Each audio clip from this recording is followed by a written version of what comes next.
ফ্রান্সে অবস্থানরত জকিগঞ্জবাসীর মধ্যে ভ্রাতৃত্ব বন্ধনের ঐক্য আরও দৃঢ় করার প্রত্যয়ের মধ্য দিয়ে অনুষ্ঠিত হয়ে গেল জকিগঞ্জ ঐক্য পরিষদ ফ্রান্সের বার্ষিক বনভোজন ও আনন্দ মেলা। রোববার ফ্রান্সের রাজধানী প্যারিসের অদূরে প্রাকৃতিক নৈসর্গিক সৌন্দর্যে মোড়া সবুজে আচ্ছাদিত লাকনর পার্কে আনন্দঘন ও উৎসবমুখর পরিবেশে আয়োজন করা হয় এই বনভোজন ও মিলন মেলার।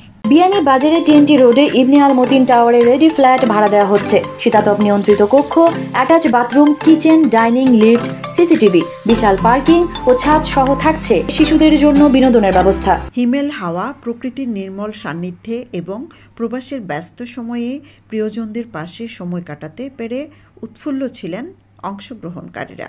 বিকাল থেকে শুরু হওয়া অনুষ্ঠানমালায় ছিল খেলাধুলা, প্রীতিভোজ, আলোচনা ও পুরস্কার বিতরণ। আয়োজকদের আন্তরিক আতিথেয়তায় মুগ্ধ হন আমন্ত্রিত স্বজনরাও। শিশু কিশোরদের বাঁধভাঙ্গা উচ্ছ্বাস ছিল চোখে পড়ার মতো। সন্ধ্যায় সংগঠনের সভাপতি কবির আহমদের সভাপতিত্বে পুরস্কার বিতরণ ও সংক্ষিপ্ত আলোচনা সভা পরিচালনা করেন সাধারণ সম্পাদক আব্দুল কুদ্দুস।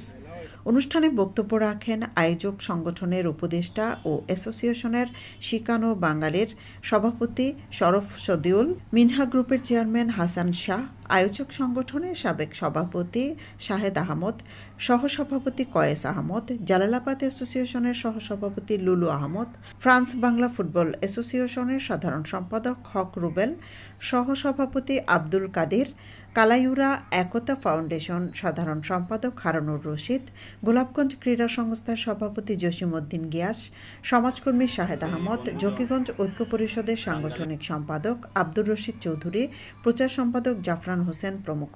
সবার স্বতঃস্ফূর্ত ও আন্তরিক সহযোগিতায় স্বদেশীয় আবেগ, অনুভূতি ও উচ্ছ্বাসের মধ্য দিয়ে অনুষ্ঠানস্থল পরিণত হয়েছিল এক টুকরো জকিগঞ্জে। পরে অংশগ্রহণকারী বিজয়ীদের মাঝে পুরস্কার বিতরণের মধ্য দিয়ে বনভোজনের কার্যক্রম শেষ হয়। সৈয়দা আখি হক, এবিটিভি।